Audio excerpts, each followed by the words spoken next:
Bien, buenas tardes a todos los que nos escuchan aquí en la sala y online. Y vamos a comenzar una nueva sesión del curso avanzado sobre democracia y Estado de Derecho en la Unión Europea y América Latina. La parte 3, Estado de Derecho y Economía Digital, y más concretamente el módulo 5 sobre comercio digital y Estado de Derecho.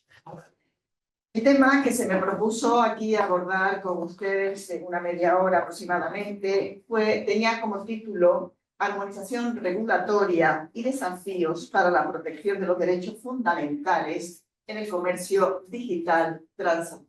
Para aproximarme a esta temática, lo primero que quise es buscar algunas cifras, datos sobre comercio, cómo se está desarrollando el comercio en un entorno digital.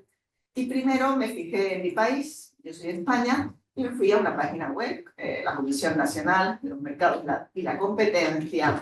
Y la información que allí encontré es, pues bien, la información que encontré sobre mi país, es que la facturación aumentó en el tercer trimestre de 2024 un 12,6% interanual, hasta alcanzar 24.558 millones. Es decir, que es un fenómeno creciente.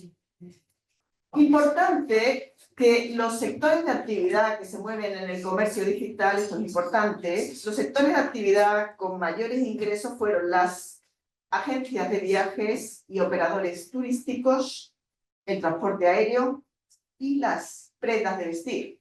Esto es importante porque cuando hablamos de un comercio digital y observamos que estas son las principales transacciones, nos pone de manifiesto que hablamos de un comercio de consumo, consumidores que consumen en el entorno digital.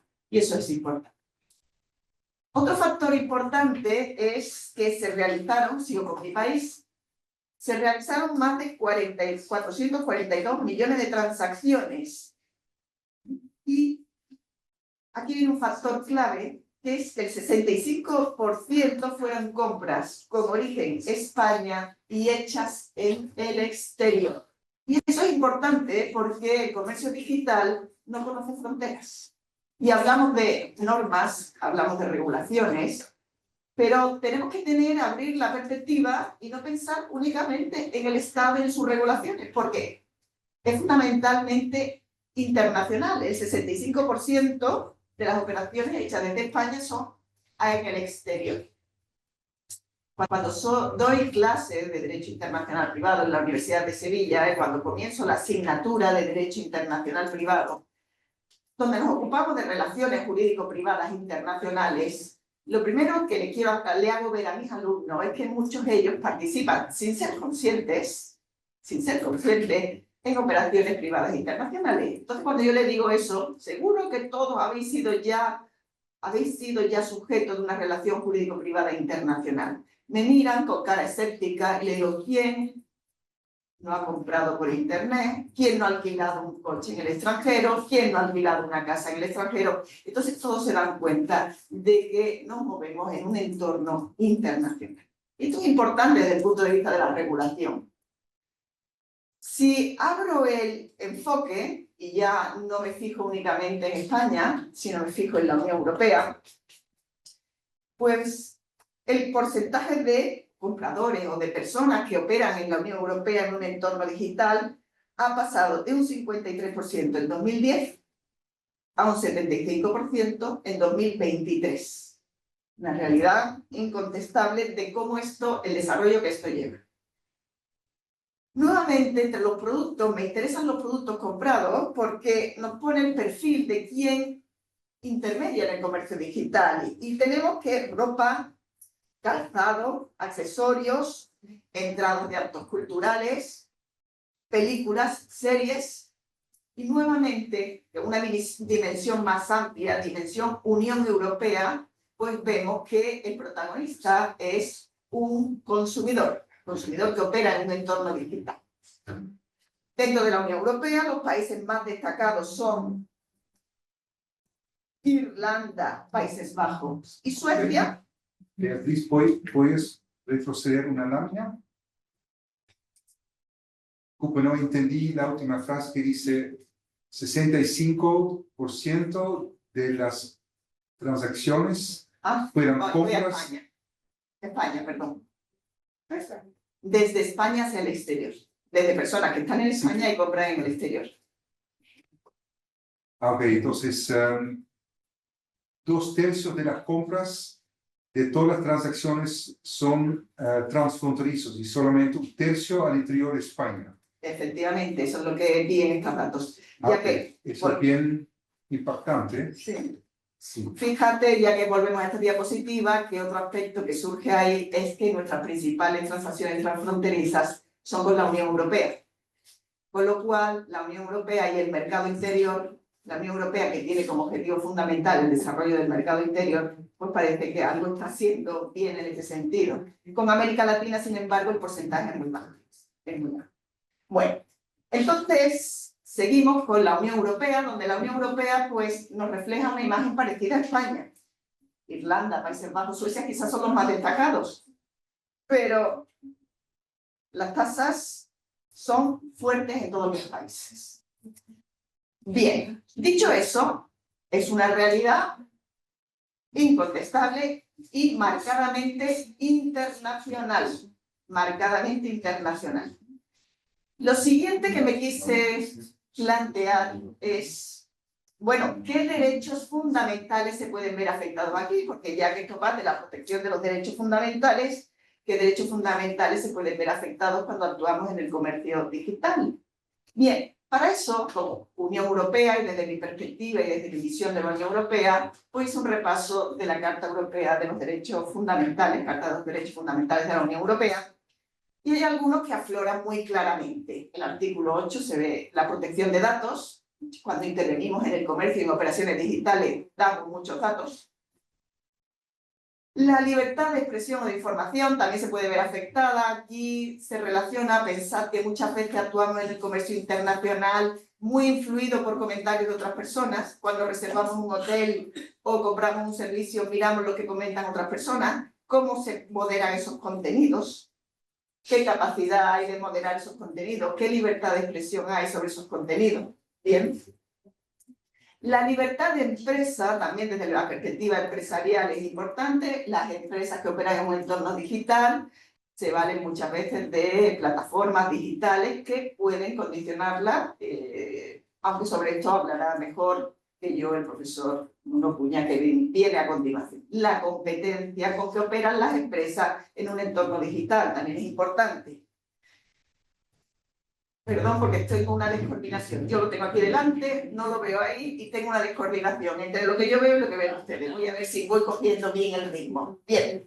Entonces estaba repasando los derechos fundamentales que yo entiendo que se pueden ver afectados.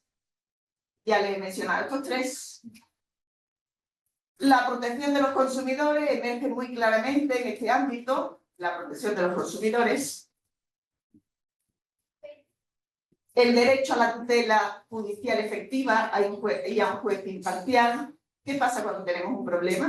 ¿Cómo resolvemos nuestros problemas, nuestras controversias en un entorno digital? En fin, hice un repaso de la Carta de los Derechos Fundamentales de la Unión Europea y estos fueron los que a mí me sugirieron. Quizá ustedes hacen una carta y ven otras cosas diferentes o van más allá de lo que yo he visto. Pero en principio, ahí puede haber afectación de los derechos fundamentales, pues vemos que sí, cogiendo nuestra carta como marco de referencia, imaginando que operamos en el comercio digital y vemos lo que pasa. Me fijé también en una declaración europea sobre los derechos y principios digitales para la década digital. Encontré este documento sobre derechos y principios digitales para la década digital. Entonces ya es una visión específica de esta materia, para la década digital. Y esta declaración, he hecho un extracto de los principales puntos de la misma, vienen a reflejar cómo se posiciona la Unión Europea en el mundo digital. ¿Cómo se quiere posicionar la Unión Europea? Y ahí hay una serie de ideas claves que van apareciendo en esta declaración, que vamos a ir repasando. Queremos una transformación digital centrada en las personas. Esto es algo que se habla mucho en la Unión Europea con las transformaciones con las transformaciones que se están produciendo, por ejemplo, inteligencia artificial centrada en la persona, pues también cuestiones digitales centradas en las personas. Defendemos también el entorno digital, la solidaridad o la inclusión. ¿Sí? Debemos contribuir a una sociedad y una economía equitativa e inclusiva en la Unión Europea. Con respecto a inclusiva en la Unión Europea, les cuento que muchas veces se habla de inclusiva como de dejar atrás entornos desfavorecidos. Y sin embargo, ahora en nuestras sociedades europeas surge con la inquietud de personas mayores que tienen dificultades para adaptarse a un entorno digital y para realizar operaciones en un entorno digital. Por lo tanto, eso es un aspecto también importante, cuidar de estas personas.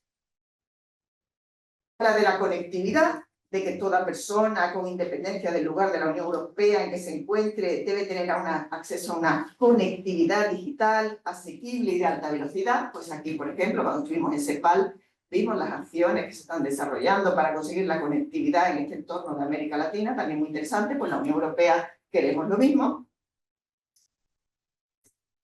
Hablamos de educación, formación y capacidades digitales. Hablamos de la formación y el aprendizaje permanente, que es algo muy vinculado al programa Erasmus Plus, que aquí nos reúne, pues Acción Jamonet se desarrolla en el marco del programa Erasmus Plus y se habla de formación y aprendizaje permanente para las capacidades digitales básicas y avanzadas. Se habla de desarrollar eso. Se habla de condiciones de trabajo justa y equitativa. Todo el sistema digital está afectando mucho al consumo, pero también está afectando mucho al trabajador. Nómadas digitales. España se ha convertido en un país atractivo para nómadas digitales. Bueno, pues, ¿cómo se desarrollan esas condiciones de trabajo? Se habla de servicios públicos digitales en línea, de que toda persona debe de tener acceso en línea a los servicios públicos esenciales de la Unión Europea. También se contempla la inteligencia artificial en esta declaración europea, defendiendo algoritmos, que la inteligencia artificial debe ser un instrumento al servicio de la persona y su fin último debe ser aumentar el bienestar humano. También de un entorno digital justo, con información objetiva. Esto es importante, precisamente hemos hablado mucho de la información en el ámbito digital, pues defendemos información objetiva, transparente, fácilmente accesible y fiable. También se alude a la participación en el espacio público digital, que sea fiable, que sea multilingüe. Otro aspecto clave, un entorno digital protegido y seguro. Debemos operar en un marco de seguridad. De la privacidad y el control individual de los datos, de que toda persona tiene derecho a la privacidad y a la protección de sus datos personales. De la protección y empoderamiento de los niños en el entorno digital, que es otro tema que ha surgido en estos días de debate que ya llevamos intensamente sobre la especial protección de este colectivo. De medidas de sostenibilidad, porque todo el comercio digital da lugar a un gran tránsito de productos, de embalaje, de cosas que va de un país a otro. En definitiva, esto es la Unión Europea, su declaración sobre derechos y principios digitales para la década digital. Y lo importante es que así la Unión Europea se posiciona frente al mundo en el sistema digital. Somos 27, estos son nuestros derechos, estos son nuestros principios, y esto es lo que queremos promover en las relaciones con otros países. Y ya que estamos aquí en otros países y hablamos del diálogo con otros países, pues este es el marco de diálogo que se quiere establecer con terceros países, de forma que lleguemos a compartir, en lo posible, un sistema común. Bueno, entonces, como ven, hemos hablado de cifras, de comercio digital, imparables, crecientes. Hemos hablado de derechos fundamentales, de la Carta Europea de los Derechos Fundamentales de la Unión Europea. Hemos hablado de la Declaración Europea sobre los Derechos y Principios Digitales, cómo nos posicionamos en este marco frente al mundo, qué queremos, a dónde vamos, qué aspiramos. Y hay otro aspecto de la intervención que era la regulación. Armonización regulatoria. ¿Hay armonización regulatoria para todo esto? Bien. Pues lo que yo puedo decir es que observaros que sí, que la hay, pero para la Unión Europea. Es decir, que la Unión Europea es muy activa, tiene esa capacidad de adoptar medidas que afectan a 27 países, y ha adoptado 2 reglamentos muy importantes en materia digital. Lo tienen aquí mencionado, el reglamento 2022-2065, ahí en la diapositiva aparece con su título completo, pero se conoce como popularmente como Reglamento de Servicios Digitales. Y después hay otro reglamento, el 2022-1925, ahí también con su título completo, que se reconoce como Reglamento de Mercados Digitales. Bien. Esta es una normativa digital de la Unión Europea. Que vamos a ver que armoniza esta cuestión, porque un reglamento es una norma que aplicamos los 27 Estados miembros por igual, pero que no afecta únicamente a la Unión Europea. Ayer la profesora Line Beltrame de Moura hablaba del reglamento de protección de datos y cómo la normativa de protección de datos de la Unión Europea afecta a terceros países. Pues aquí también afecta. Y algunos países con grandes disgustos. Porque no saben ustedes esos países que ese país que sube y baja los aranceles en función de circunstancias diversas.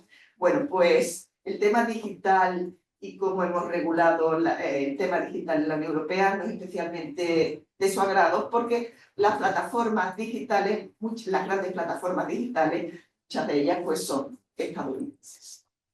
Bien. Pues tenemos 2 grandes reglamentos que les voy a decir básicamente en qué consiste cada uno de ellos y lo que se pretende con cada uno de ellos y sobre todo a quién se aplica. El reglamento de servicios digitales. Su objetivo, fijar, esto es propio de la Unión Europea. Somos un poquito, en nuestros planteamientos somos un poquito que miramos hacia adentro.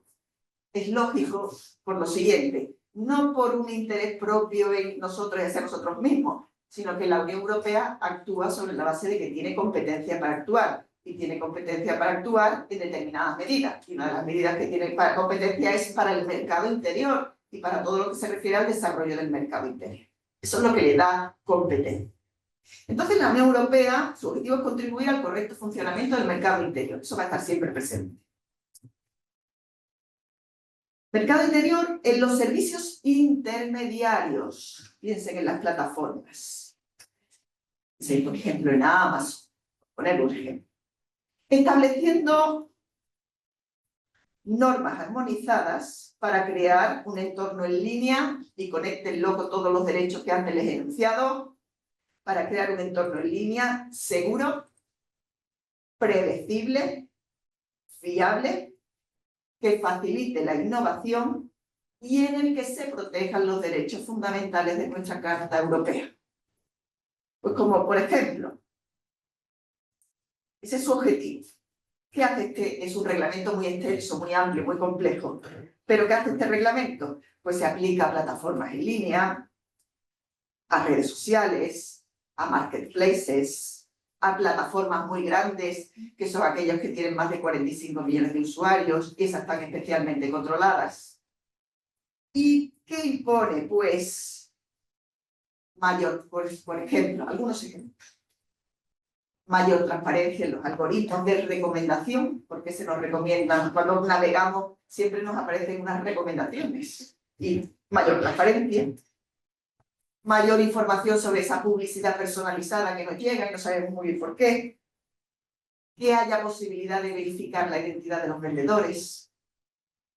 Que haya garantías de que se eliminan de esos ámbitos productos ilegales o peligrosos. Que haya una protección especial para menores. Todo esto se le va a imponer a los intermediarios. Esas grandes plataformas donde unos venden y nosotros entramos y consumimos. Se le va a imponer. ¿A qué intermediario? Aquí viene la cuestión. ¿A los que están en la Unión Europea? Esta es la cuestión, así es que nos proyectamos al exterior, es una normativa aprobada por nosotros, pero con la que nos proyectamos al exterior, porque se la imponemos a los destinatarios, se tiene que aplicar cuando sea un destinatario de servicio, que tenga su lugar de establecimiento, pues esté situado en la Unión. Con independencia de quién sea el intermediario. Por eso afecta a las grandes plataformas que no son de la Unión Europea, les afecta. Este reglamento, del que he hecho una síntesis muy breve, pues que aquí tienen recogida las ventajas para ciudadanos, para proveedores de servicios intermediarios y para empresas usuarias. Para ciudadanos, una mayor protección de los derechos fundamentales, piensen en la Carta, en lo que les he comentado, medidas más fuertes para la protección de los niños, garantías de que vamos a estar menos expuestos a contenidos ilícitos, mayor transparencia sobre la moderación de contenidos. Entonces, esto para nosotros es bueno.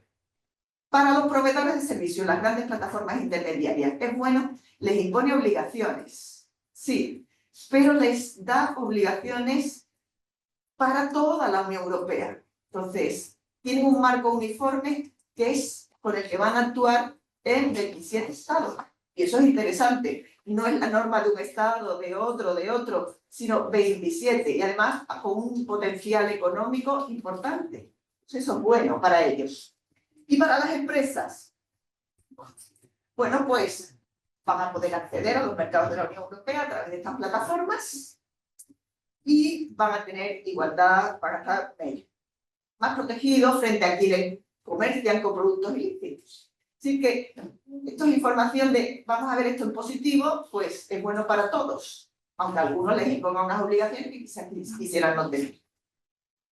El otro, bueno, decir, paso brevemente por aquí, la directiva, esto es una directiva, este reglamento que les acabo de presentar sobre servicios digitales, representa una evolución sobre esta directiva dedicada al comercio electrónico, que fue del año 2000, hemos ido evolucionando, y el otro reglamento de mercados digitales lo menciono más rápidamente porque como está relacionado con cuestiones del derecho de la competencia, que se van a abordar después, pero el objetivo es contribuir al correcto funcionamiento también del mercado interior, nuevamente, para garantizar a todas las empresas la equidad y la disputabilidad de los mercados en el sector digital donde haya guardianes de acceso. Rápidamente uno se va a preguntar ¿qué es un guardián de acceso? Pues se definen como grandes plataformas digitales. Imaginen, Booking. Seguro que todos ustedes han reservado un hotel en algún país del mundo a través de Booking. Bueno, pues Booking tenía problemas porque imponía a los hoteles unas condiciones que a veces para los hoteles eran onerosas. Bueno, pues estaba afectando al derecho de la competencia. Como sobre esto van a hablar más después, paso una síntesis. Este reglamento de mercados digitales es bueno para nosotros porque favorece la competencia y, por tanto, como ciudadanos, que podamos elegir entre más y mejores servicios. Para los guardianes de acceso a las grandes plataformas,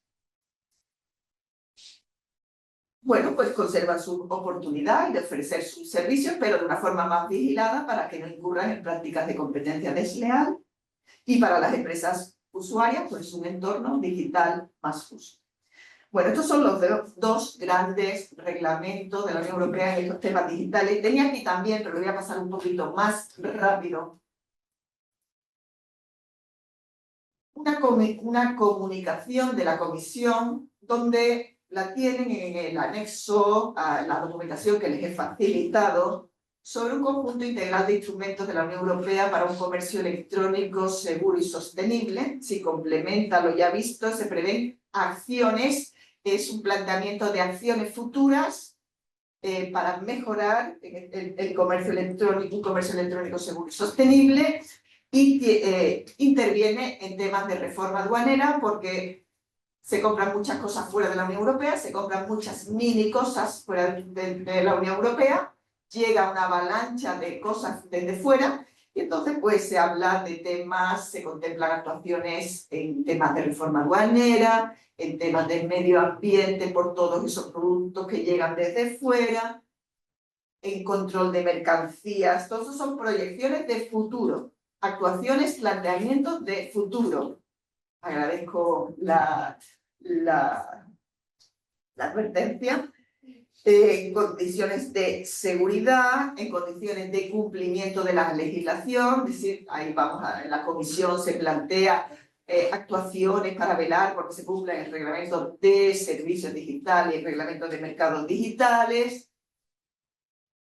mayor supervisión a través de herramientas de inteligencia artificial, en temas de consumo, en temas de cooperación. Bien. Estas son actuaciones futuras que vienen a completar todo lo que ya he dicho y son actuaciones futuras previstas para la gran cantidad de productos que nos llega también de fuera de la Unión Europea. Ahora un tema muy querido para mí porque es el que entronca más con mi especialidad. Todo lo señalado hasta ahora son de derechos fundamentales y, digamos, medidas preventivas para que todo vaya bien, para que el comercio digital se desarrolle bien y para que los consumidores vean respetados sus derechos. No siempre es así, o no siempre tiene por qué ser así. Entonces, aquí interviene un aspecto interesante, que es el tema de la controversia jurídica. Pienso en el contrato de consumo, en los incumplimientos y en la solución de controversias derivadas de contratos de consumo. Y pienso, y por eso es una materia querida para mí, no en el contrato de consumo interno, que cada país tiene sus mecanismos de soluciones alternativas de litigio en muchos casos, sino pienso en el contrato de consumo internacional. ¿Qué hace la Unión Europea en el contrato de consumo internacional? Nuestros consumidores consumen fuera, compran fuera, adquieren servicios fuera. Y si hay incumplimientos, ¿qué les ofrece la Unión Europea ante esos incumplimientos? Aquí tienen lo que les ofrece la Unión Europea desde la perspectiva estatal. Me refiero a jurisdicción. Pues es un sistema diseñado para facilitar, no voy a entrar en el detalle porque me queda poco tiempo, pero es un sistema diseñado para que el consumidor, si quiere acudir a un litigio judicial, pueda hacerlo en el país de su residencia y puede hacerlo invocando su propio derecho. Es que es muy complicado para un consumidor que ha comprado en China y a ver qué sabe del derecho de consumo de otro país. Entonces, esto está diseñado para conseguir proteger al consumidor desde el punto de vista de dónde reclamo, qué jurisdicción y qué ley se me aplica. Curiosamente, también está pensado, nuestras normas de derecho internacional privado, también tienen una visión de protección de la empresa. ¿Me explico? La empresa que interviene en el comercio digital muchas veces no sabe desde dónde le van a comprar, desde dónde van a contratar sus servicios. Puede ser muy perjudicial para una empresa verse demandada en un país en el que no había previsto y con arreglo a una legislación que no había previsto. Eso es muy costoso. Entonces también es una normativa que se aplica, protege al consumidor que interviene en un entorno digital, pero cuando ha habido una actividad dirigida a su país. ¿Vale? Se puede considerar que el empresario estaba dirigiendo la actividad a su país por una serie de indicios. Lengua, moneda, plazos de entrega, referencia geográfica, etc. Bien. La cuestión, el marco está muy bien, pero ahí está. Esto son operaciones muchas veces de escasa entidad económica. De escasa entidad económica y quien tiene muchas veces problemas pues prefiere olvidarse y no hacer nada. En este punto hay una cuestión interesante y es que surge la posibilidad de mecanismos alternativos, de solución alternativa de litigio muchas veces en el marco de las propias plataformas donde operamos. Y hay un sector que está ahí escapando a la jurisdicción porque, aunque ofrecemos los mecanismos, muchas veces no resulta de interés porque son cuestiones de elevada, de poca cuantía económica. Bien. A nivel de protección de datos, era otro derecho recogido en nuestra carta, ya habló la profesora Line del reglamento de protección de datos y cómo también está diseñado para proteger a quienes estamos en la Unión. A nivel de cooperación internacional con América Latina, pues hay una página web sobre el futuro digital de Europa. En esa página web pues, se habla de medidas de cooperación con América Latina, en términos de conectividad, de alto rendimiento, de investigación, de innovación. Todo me ha parecido todo un poco genérico todavía. En definitiva, no voy a entrar en esto, simplemente lo apunto, he puesto el foco en el consumidor, pero hay que pensar que las grandes empresas también pueden celebrar contratos electrónicos a nivel internacional. Ahí hablaríamos de otro foro, un CITRAL, y de lo que hace otro foro. Pero por concluir ya, conclusiones. Armonización. Hay armonización para la protección de los derechos fundamentales en el comercio digital transatlántico, pues hay armonización desde la Unión Europea y pensando en protegernos en la Unión Europea, al menos lo que yo he constatado. ¿Entre nosotros hay armonización similar? No me consta que la haya. Derechos fundamentales. ¿Se ven los derechos fundamentales afectados por el comercio digital? Sí se ven afectados y hemos hecho una enumeración de posibles derechos afectados. Comercio transatlántico. Se detecta una voluntad de cooperación, pero desde luego no al nivel de integración que tenemos en la Unión Europea. Y eso es todo por ahora. Muchas gracias.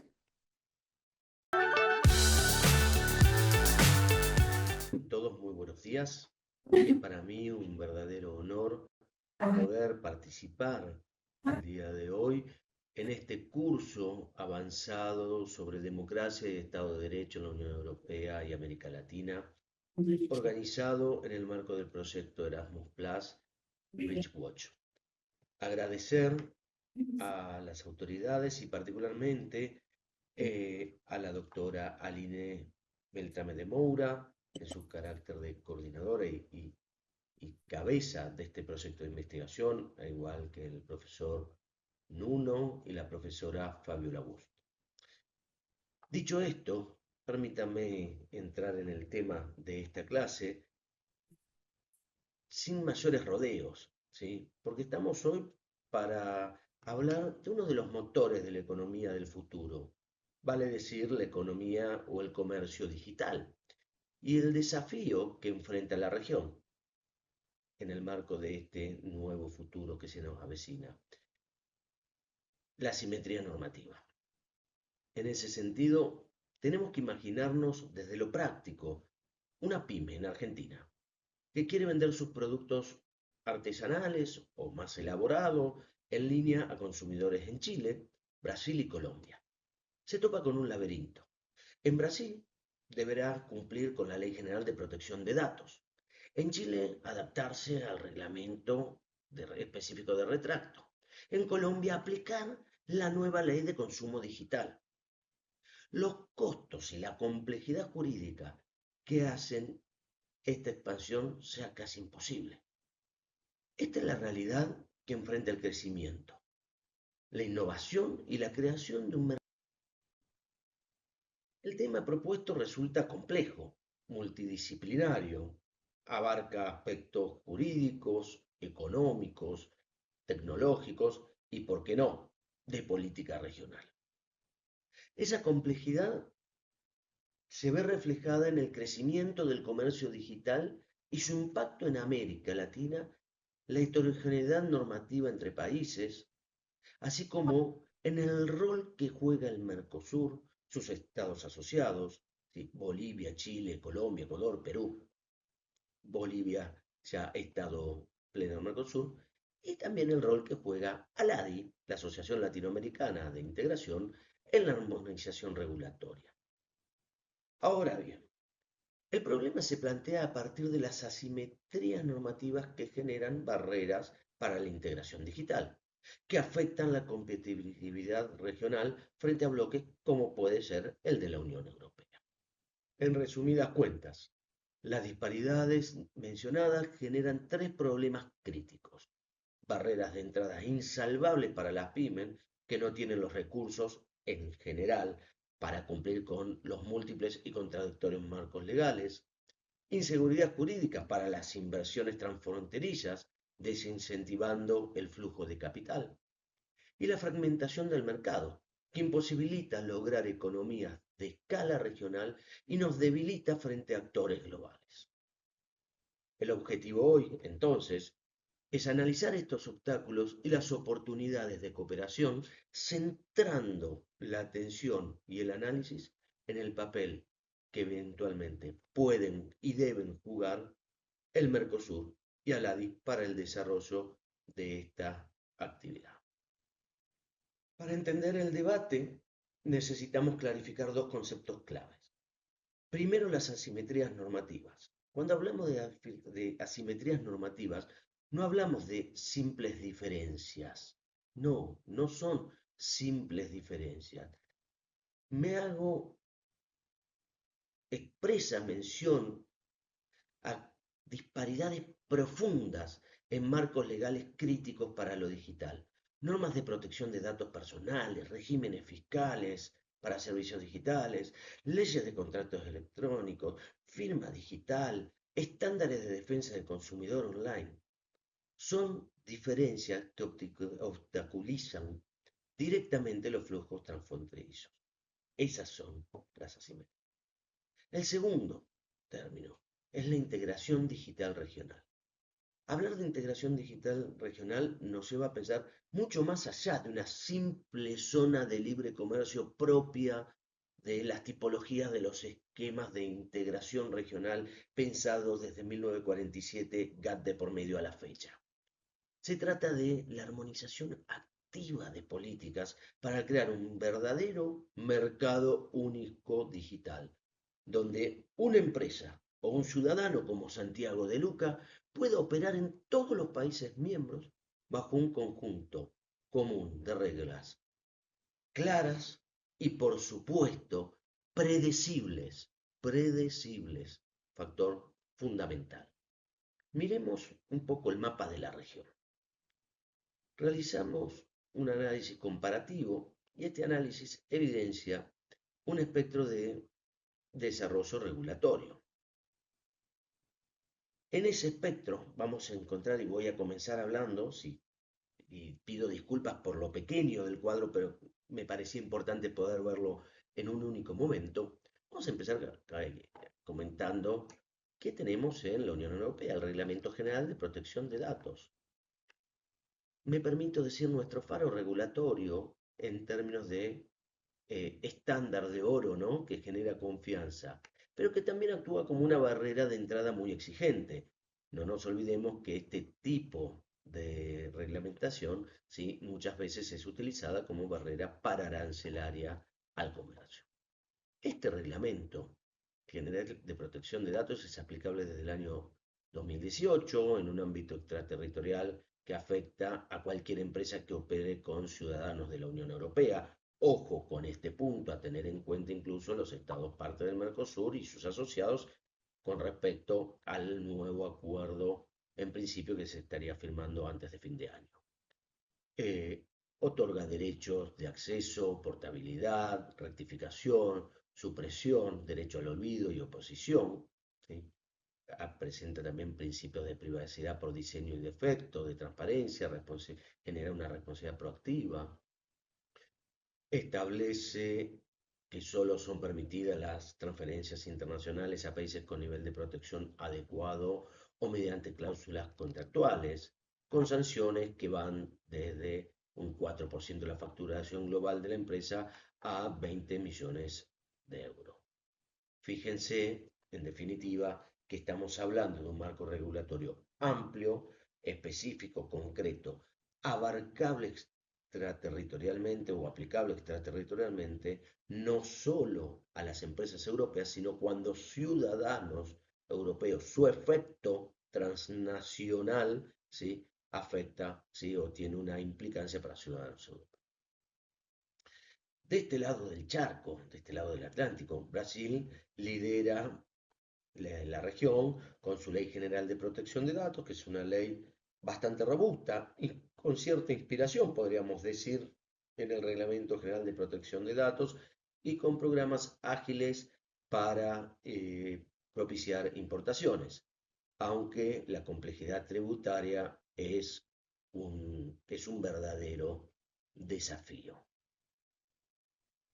En Chile, Al igual que en México, vamos a encontrar marcos normativos modernos, detallados, pero con desafíos en la implementación y un enfoque más nacional que regional, lo cual, desde un análisis concreto de los acuerdos internacionales comerciales que tiene suscrito Chile a la fecha, tiene cierta lógica, tiene cierta lógica. Vamos a encontrar distintas reglamentaciones, al igual que en Brasil, y leyes que son las que establecen todo el lineamiento y el parámetro necesario para el desarrollo del negocio digital. Argentina, por el caso de Argentina, Argentina cuenta con una ley de defensa del consumidor, ¿sí? Marco general en el marco de la ley, el acuerdo Mercosur, incorporado por ley, en Argentina sea vigente. Pero el problema que tiene Argentina es que la ley de protección de datos es una ley que quedó vieja. Podríamos decir que es prácticamente obsoleta frente a las necesidades y requerimientos actuales. Eh, Quizá vale la pena mencionar, como se destaca en el cuadro, ¿sí? Como positivo el establecimiento de la firma digital, la inscripción obligatoria en la Agencia de Regulación Tributaria, en el ARCA, ¿sí? Para ventas online, pero no es un procedimiento ni una normativa que genere mayor seguridad. Uruguay, por caso, es considerado el país con legislación más adecuada desde una perspectiva europea, con su ley de defensa del consumidor, que incorpora a su vez la normativa Mercosur, con una ley de protección de datos sólida, ¿sí? Y con estándares de seguridad para transacciones con tarjeta. ¿Sí? Va de suyo que Uruguay tiene un sistema bancario y electrónico avanzado, ¿sí? Que nos permite catalogarlo como adecuado dentro, insisto, dentro de lo que son los estándares europeos, no necesariamente en la comparativa regional podamos definir lo mismo. Quizá Chile, que es un país que ha avanzado en forma positiva y adecuada en términos de comercio digital, tiene también algunas regulaciones que son de primera línea respecto de lo que es Uruguay. Pero permítame nuevamente la aclaración, desde un estándar europeo, Uruguay es el país que podríamos denominar o los europeos denominan más adecuado en la materia. En el caso de Brasil, de Paraguay, Brasil ya lo he mencionado, Paraguay muestra avances dispares, con marcos jurídicos y reglamentarios más débiles, fragmentados, y es quizá uno de los países que nos permite sostener la existencia de una amplia brecha asimétrica en materia reglamentaria. Lo que no quiere decir que no haya incorporado el acuerdo Mercosur y que no tenga su ley de comercio electrónico en particular. Continuando con el análisis en el cuadro, podremos ver a Bolivia. Bolivia también muestra avances dispares, al igual que Paraguay, con marcos más débiles, muy fragmentados, que también amplían la brecha simétrica. Cuenta con una ley de comunicaciones y nuevas tecnologías, pero no tiene resoluciones, ¿sí? Regula las ventas en línea, la facturación electrónica, la protección del consumidor, pero existe una falta de legislación específica actualizada concreta. Caso de Bolivia, de Colombia, perdón, pasando de país, Colombia cuenta con una nueva ley moderna, aunque enfrenta el reto importante también, al igual que Chile, de la implementación. Esta ley del año 1900, esta ley complementa la ley de 1999 sobre mensajes de datos y comercio electrónico y la nueva ley, la ley 24.439 del año 2024 sobre protección del consumidor, avanza y da lugar al establecimiento del Estatuto Consumidor, la de protección de datos, ¿sí? Y un avance importante. En el caso de Ecuador, vamos a encontrar la misma situación que en Paraguay y Bolivia, ¿sí? Con avances dispares, marcos legales y regulatorios débiles y fragmentados. Cuenta con una ley de comercio electrónico, firmas y mensajes de datos, ¿sí? Pero que no va mucho más allá. Otra situación similar vamos a encontrar en Perú, con avances también fragmentados y débiles, con brecha simétrica, donde no vamos a poder encontrar una ley única, sino que para poder entender la materia vamos a necesitar recurrir a múltiples normas como la norma de protección de datos, firmas digitales, defensa del consumidor, ¿sí? La ley de competencia desleal, etcétera. México, al igual que Chile, tiene un marco, presenta un marco normativo moderno también, detallado, con desafíos en la implementación y un enfoque más nacional que regional, pero que también tiene una lógica, el caso de México, que es su vinculación estrecha a los Estados Unidos y a México, con la nueva implementación, ¿sí? Y ustedes sabrán tanto y mejor que yo, del TEMEC, del Tratado México, Estados Unidos y Canadá. Código Civil y de Comercio Civil y de Protección del Consumidor mexicano es una norma de amplio espectro y de gran modalidad. A ver, resumiendo un poco y concluyendo lo que podemos extraer de este mapeo comparativo de asimetrías a nivel latinoamericano con respecto al paradigma, si uno quiere tomarlos europeo, podemos sostener que el comercio digital está ampliamente regulado en Europa y también en América Latina, con énfasis en protección al consumidor, derecho de retracto, información clara, protección de datos personales, ¿sí? Inspirado en muchos casos en el Reglamento General de Protección de Datos Europeo, con validez de firmas y contratos digitales, obligaciones fiscales y de facturación electrónica, con sanciones en algunos casos significativas por incumplimiento. Ahora bien, a la par de este gran espectro normativo, si comparamos Europa con América Latina y países pioneros como Chile, México, Uruguay, eventualmente Brasil, con respecto al resto, vamos a encontrar que existe un abismo regulatorio entre los países líderes y aquellos con marcos más débiles. Y este es un problema real. Y cuando hablo de países normativos con marcos más débiles, incluso en ese paquete de países a la República Argentina. Frente a esta realidad nacional dispar, tenemos que preguntarnos necesariamente qué están haciendo los bloques regionales, ¿sí? Y en ese sentido tenemos que analizar dos casos.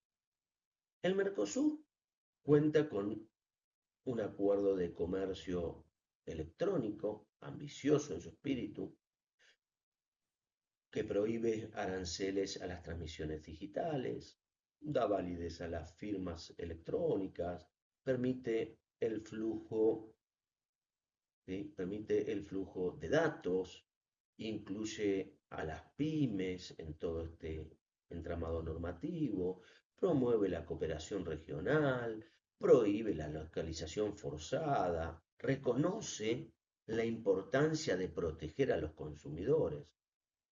Sin embargo, tiene debilidades críticas. El acuerdo Mercosur tiene debilidades críticas. En primer lugar, está subordinado a otros acuerdos, lo cual genera inseguridad jurídica. Tiene exclusiones importantes, ¿sí? Por ejemplo, los servicios financieros están excluidos, ¿sí?, de la aplicación de la normativa. Y es un lenguaje blando.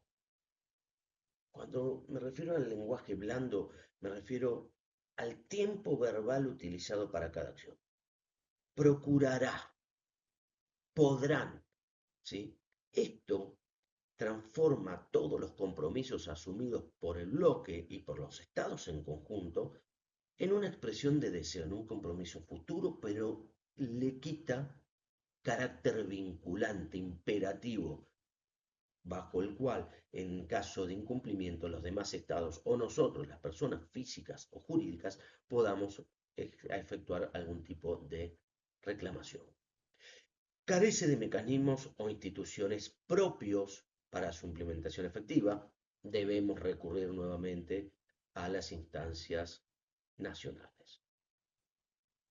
Por otro lado, el Mercosur cuenta con una agenda digital aprobada en el año 2020, con la decisión del Consejo Mercado Común 8 del 2020, que se enfoca primordialmente en generar confianza digital. Ese es el objetivo principal. Pero nuevamente queda relegada en virtud de la priorización de otros asuntos tradicionales como son los aranceles al comercio intra y extrazona a fin de flexibilizar el proceso de integración. Este acuerdo representa un avance significativo y positivo porque en definitiva, sienta bases para un mercado digital integrado en el Mercosur. Aborda pilares esenciales como la validez legal de las transacciones digitales, el libre flujo de datos, la protección de los usuarios, pero nuevamente, insisto, su potencial se ve limitado por la subordinación a otras normas, la exclusión de sectores clave y el uso de un lenguaje no vinculante en disposiciones críticas, lo que podría obstaculizar la implementación uniforme y la efectiva en toda la región. En definitiva, su éxito final va a depender de la voluntad individual de cada uno de los estados partes del Mercosur para armonizar sus legislaciones y darle prioridad a este acuerdo. En resumen, si bien las dos herramientas sientan un piso mínimo, ¿sí?, en el caso del Mercosur, no aseguran la armonización normativa, ni tampoco logran dar una cobertura y seguridad jurídica a los ciudadanos, insisto, sea personas físicas o jurídicas, ciudadanos de a pie o empresas. Vamos un poco más allá y pensemos en el marco regional, ¿sí?, de ALADI, latinoamericano. ALADI tiene por caso un enfoque un poco diferente respecto al Mercosur, ¿sí?, no tan en el marco de expresión de motivos y de compromiso, sino que tiene un enfoque más bien técnico, de cooperación, ¿sí?, más que una integración profunda en materia digital. Su suceso, su herramienta más exitosa, concreta, es la certificación de origen digital que implementa con la resolución 386, que establece la digitalización y agiliza un trámite que en definitiva para nosotros es clave en el comercio, ¿no? Cada vez que tenemos que hacer un trámite de reconocimiento de origen, la verdad que las empresas en operaciones de importación e exportación, las empresas se ven beneficiadas. Esta herramienta también promueve el diálogo con una agenda digital concreta, aunque esta agenda digital de Aladi es una herramienta débil. ¿Por qué es débil? Porque en definitiva no se prevén estándares comunes, existe una imposibilidad de implementación de estándares comunes, ¿sí? Nos encontramos esta agenda digital de Aladi, en definitiva, es una plataforma de facilitación, pero no de armonización vinculante. Ahora, es válido y creo que hasta necesario preguntarnos, la plataforma ALADI y las acciones que se llevan adelante en marco de ALADI es más propicio para el desarrollo del comercio digital y la eliminación de asimetrías, ¿sí?, que el caso del Mercosur. Comparativamente, me atrevo a decir que en el caso del Mercosur, el Mercosur tiene un mayor potencial por su alcance, ¿sí?, su alcance y su estructura. Sin embargo, no podemos olvidar el carácter no vinculante actual de la normativa. Aladi, en cambio, nos muestra que resolver problemas específicos con herramientas técnicas como la certificación de origen digital puede ser un caso efectivo, pragmático, mínimo, no extensible, no obligatorio, pero efectivo. Con lo cual nos encontramos con una balanza equilibrada en cuanto Mercosur tiene mayor proyección y potencialidad de establecer normas jurídicas vinculantes si la voluntad política de los estados parte y estados asociados así se manifiesta, y Aladi tiene su cuota potencial o de favor hacia el desarrollo del comercio digital de la mano de herramientas técnicas concretas. Dando un paso más adelante, hablamos de un proyecto, estamos en el marco de un proyecto Unión Europea-Mercosur, América Latina en realidad, ¿sí? En general, muchos piensan que el acuerdo, ¿sí? Me tengo que referir al acuerdo Unión Europea-Mercosur, y muchos piensan que el acuerdo Unión Europea-Mercosur va a ser la solución mágica, sea que me refiera al acuerdo completo o al acuerdo que actualmente, ¿sí?, la presidenta de la Comisión de la Unión Europea, Van der Leyen, puso en circulación para que se apruebe este reglamento provisorio en materia acuerdo exclusivamente en materia económica comercial. Mi análisis es que, en definitiva, en materia digital es principalmente este acuerdo un facilitador superficial. ¿Por qué? Vamos a analizarlo. El acuerdo Unión Europea-Mercosur aborda el comercio digital a través de un enfoque cooperativo, declarativo, con el objeto de facilitar y regular el comercio electrónico. ¿Sí? ¿Para qué? Para evitar que se convierta en una barrera, valga la redundancia, al comercio bilateral entre los bloques de integración. Y si bien no profundiza en detalles de digitalización en sí, busca crear un marco normativo que fomente la participación de los actores del comercio electrónico, al tiempo que promueve el desarrollo sostenible, la inclusión de la economía digital. Dicho esto, que está mencionado básicamente en la letra del acuerdo, los aspectos positivos que vamos a encontrar es que se crea un marco de diálogo, se promueve la confianza del consumidor y se evita la discriminación. En ese sentido, hay que aclarar, es mejor tenerlo que no tenerlo, ¿no? Pero diría que es básicamente inocuo. En cuanto a los aspectos negativos, ¿sí?, la realidad, lo cierto es que el acuerdo de Unión Europea-Mercosur no profundiza en materia de regulación o de armonización regulatoria, armonización legislativa. El gran escollo, la adecuación de los estándares de protección de datos del Mercosur al Reglamento General de Protección de Datos de Europa, no se resuelve con este acuerdo. La Unión Europea no va a ceder, y lo sabemos, en sus estándares, y el Mercosur no cuenta con una norma regional única para negociar. En definitiva, el acuerdo es un primer paso de principios, pero no sustituye el trabajo que tienen que hacer los estados parte del Mercosur. Más aún, voy a llamar la atención, el estándar que establece el Reglamento General de Protección de Datos de la Unión Europea, a partir de la firma, ratificación y entrada en vigencia del acuerdo, se va a transformar en imperativo para los estados parte del Mercosur en forma indirecta, con lo cual, aun cuando el acuerdo no resuelve, nos va a llevar necesariamente a adoptar la norma, porque si no va a quedar desbalanceado y seremos pasibles de una controversia o reclamación en el marco del propio acuerdo Unión Europea-Mercosur. Llegamos a las conclusiones. Y si llegamos a estas conclusiones, tengo que reconocer primero la fortaleza, seamos positivos.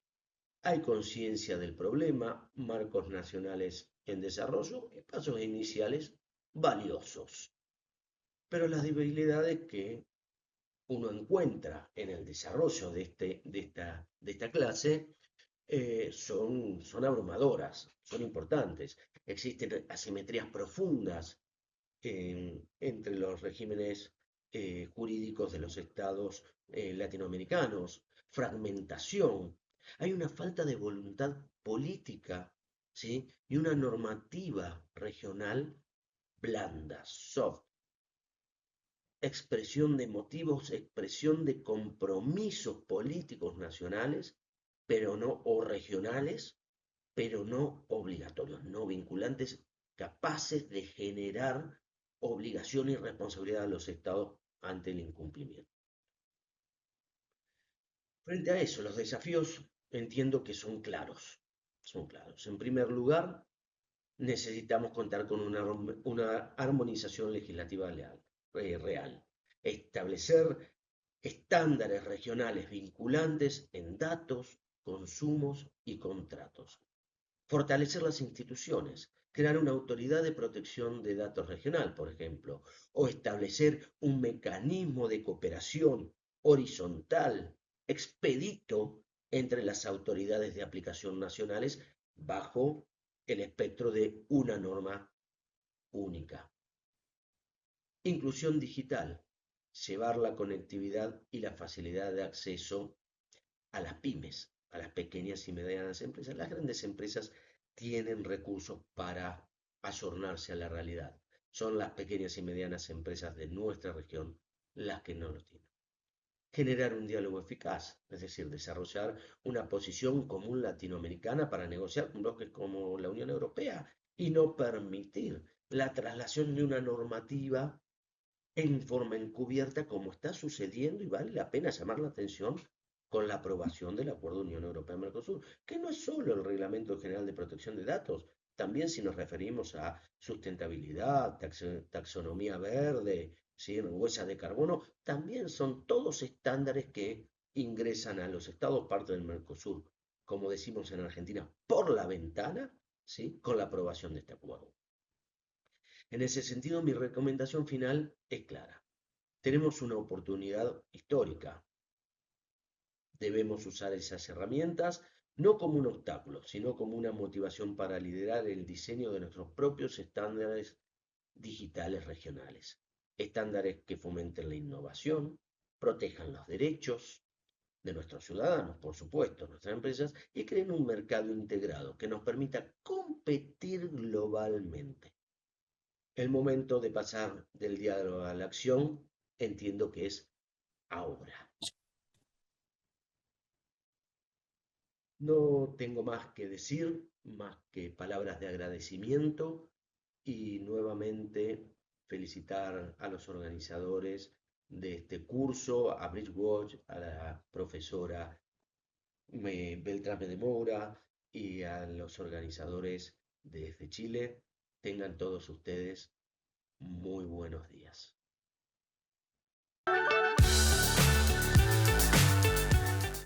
Voy a estar parado para estar un poco más vivo.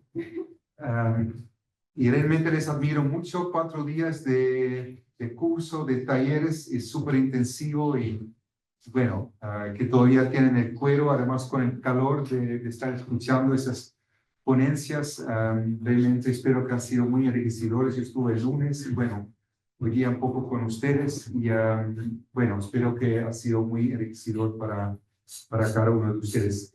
Yo voy a dar algunos comentarios y más de comentarios específicos.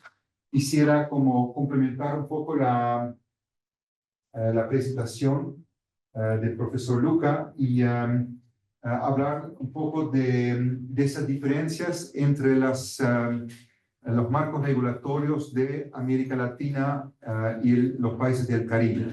Y lo que básicamente quisiera decir es que todavía totalmente suscribo y confirmo, y lo vamos a también mostrar, que la afirmación de mi expositor anterior, que esta heterogeneidad de marcos regulatorios tiene un costo muy importante. ¿Y qué es este costo muy importante? Que el comercio electrónico entre los países latinoamericanos es muy, muy bajo.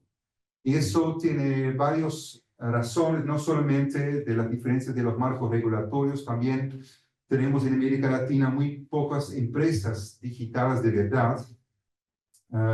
Yo creo que hay algunas excepciones y para que ustedes hablen un poco también, ¿me pueden mencionar alguna empresa gigante en el ámbito de comercio electrónico? Mercado Libre, exacto. ¿Algún otro ejemplo? Amazon es estadounidense, no es latinoamericano. Empresas latinoamericanas. ¿Cómo? Pedidos ya. ¿Cómo? Pedidos ya. Pedidos ya, exacto. Es colombiano, ¿no? Los chilenos. Pero hay en Bolivia y... Ya, exacto. Así es. Es lo mismo, pero de Brasil. De Brasil, ok. Si no, en el mercado, en Brasil hay varios gigantes, pero a escala latinoamericana hay muy pocas. Bueno, Mercado Libre es uno, Pedido Ya. Globant, no sé si han escuchado, es una empresa argentina que también tiene una gran sede aquí en Santiago. Y después hay un par más, pero realmente se puede contar casi con los dedos de un solo mano. Y entonces realmente nos falta talento digital, nos falta un ecosistema para promover más empresas, emprendimiento digital. Y bueno, hay varias otras razones, pero realmente lo que nos convoca en este curso es este tema de la fragmentación normativa. Y quisiera mostrar algunas dispositivas en torno a este tema.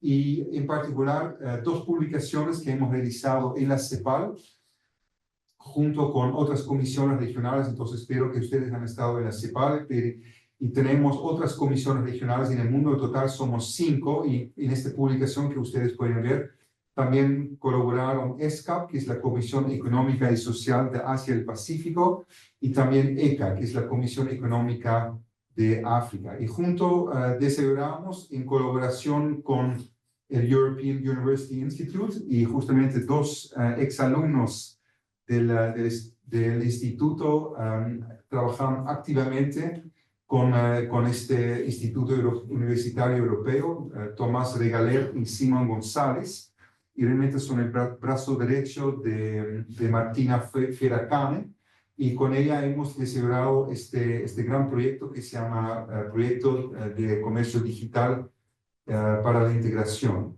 Y aquí tienen el link, dti.eu.eu,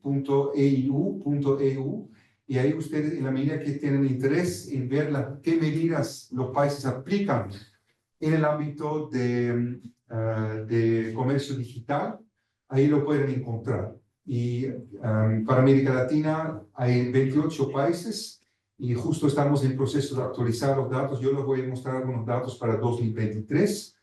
En 12 ámbitos. Entonces aquí ustedes pueden ver, las letras son muy chicas, entonces obviamente no lo pueden leer, pero básicamente lo que trata de hacer este base de datos es cubrir todos los aspectos que tienen que ver con el comercio digital.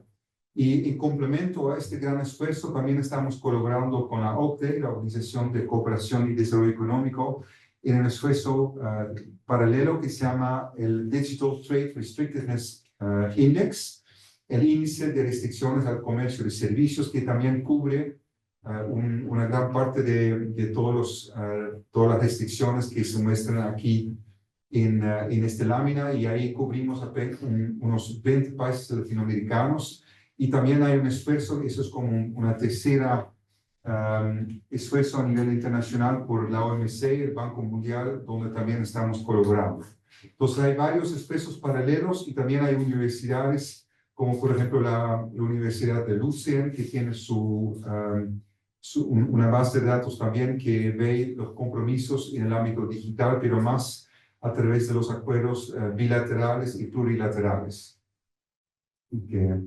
Entonces, bueno, entonces aquí está la cobertura, 28 países, América Latina y el Caribe como región en su conjunto, y Estados miembros de la CEPAL son 33. Entonces todavía nos faltan unos 5 países, pero como ustedes pueden ver, esos son países muy pequeñas, islas del Caribe de habla inglés. Entonces, todas las economías de importancia como que tienen más de 100.000 habitantes están cubiertos en esta base de datos. Entonces, ¿qué nos muestra la base de datos? Aquí ustedes pueden ver como un resumen del nivel de restricción que tienen todos los países y cómo tienen que leer este gráfico. Entonces, básicamente, lo que hacemos, y voy a retroceder 2 gráficas atrás, en cada uno de estos 12 pilares al comercio digital. Entonces, lo voy a leer muy rápidamente. Entonces, por ejemplo, en el ámbito, incluso yo no logro leer, en el tema de licitaciones públicas, inversión extranjera directa, propiedad intelectual, flujos transfronterizos de datos, contenidos digitales, transacciones en línea, estándares y procedimientos. Bueno, entonces, y esos son como la primera columna y la segunda y las columnas posteriores son como subdominios de cada uno de esos pilares. Entonces, lo que se hace en la práctica, y justamente teníamos varios grupos de pasantes, y justo dijo a Fabiola que vamos a abrir ahora en línea una nueva llamada a pasantías en la CEPAL. Entonces, sí, en la medida que alguno de ustedes estaría interesado en hacer una pasantía en la CEPAL a partir del mes de enero, entre 3 y 6 meses, están muy bienvenidos. Ojalá han visto las instalaciones, son muy buenas. Y que entonces están más que bienvenidos. Infelizmente no son pagadas, encuentro muy injusto, pero bueno, así eso infelizmente no lo decido yo, pero creo que es una muy buena oportunidad y justamente para trabajar con la OCDE y con Martina Ferecana del European University Institute. Creo que es una excelente manera como de conocer de muy cerca lo que está pasando en el mundo del comercio digital y hacer un trabajo en esta línea. Y entonces con esos equipos hemos estudiado de manera muy profunda las normativas que existen en cada uno de los países que justamente fueron comentados anteriormente un poquito.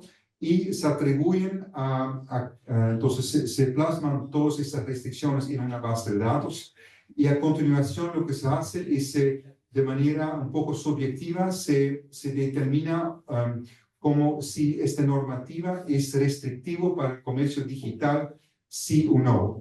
Y en la medida que se determina que podría tener un impacto restrictivo al comercio, se atribuye un score, ¿cómo se dice en castellano? Un score, un puntaje.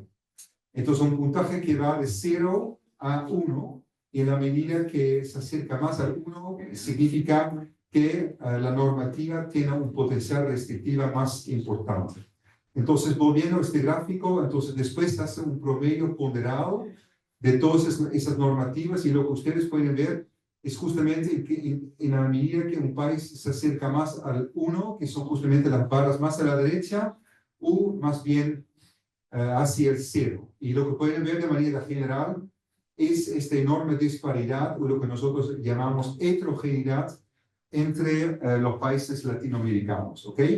Y lo que podemos ver de manera muy general es que ¿cuáles países en la región, quien que está despierta, tienen las normativas más restrictivas? ¿Cuáles son? Cuba y Venezuela, exactamente. Entonces, esos son los dos países en la región que de lejos tienen las mayores restricciones. ¿Y cuáles tienen las menores restricciones? ¿Cuáles? Chile, Costa Rica, Panamá, Jamaica, República Dominicana, exacto. Entonces ahí ustedes pueden ver que ellos están más a la izquierda y entonces sobre todo los países centroamericanos por lo general muestran un nivel de restricción inferior, y lo que podemos ver en el contexto internacional que está en esta publicación que les mencioné, que América Latina por lo general tiene un nivel de restricción inferior a otras regiones en desarrollo, particularmente África y Asia del Pacífico. Sin embargo, tiene un nivel de restricción que supera los países de la OCDE. Entonces, creo que el tema no es tanto, y lo que nos preocupa en la CEPAL, y también a mi expositor anterior, profesor Luca, es el tema del nivel de restricción, sino sobre todo la gran heterogeneidad entre los países latinoamericanos. Y eso, a raíz de eso y a raíz de los otros factores que les mencioné, América Latina representa apenas el 2% de las exportaciones mundiales de servicios digitales. ¿Okay? Entonces, somos, en otras palabras, un jugador totalmente marginal en el juego mundial del comercio digital. Y solo para dar algunos ejemplos, yo vengo de los Países Bajos, ya llevo 20 años en Chile, me encanta Chile, probablemente voy a morir aquí en este país. pero mi país, Holanda, representa el 5% del comercio, de las exportaciones mundiales de servicios digitales. Irlanda, un 7-8% de los servicios digitales. Luxemburgo, también un 3% de las exportaciones mundiales. Entonces, hay países muy pequeños en Europa que duplican la participación de toda América Latina y el Caribe.